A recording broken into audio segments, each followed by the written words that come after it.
Chừng xưa cũng mà con là dân ơi cường ngan này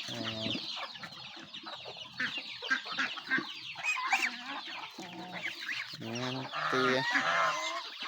gì này api ni plak hok oling mutak sen anh ơi nhà ơi plak hok o ngấp lắm plak hok o ta không đi tiết lên bà đây quạt à tung chừng ba vừa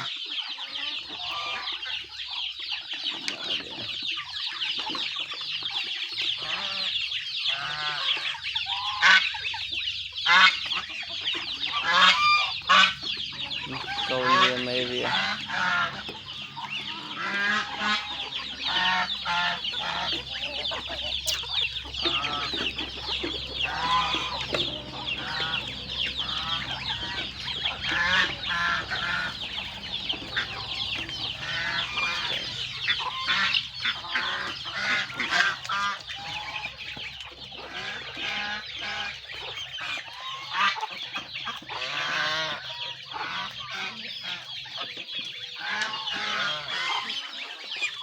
mà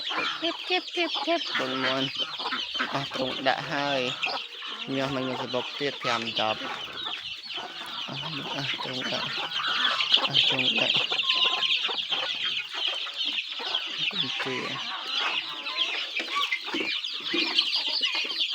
sẽ nói xí số lá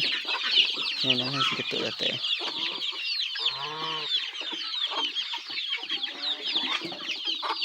bút số lá các bạn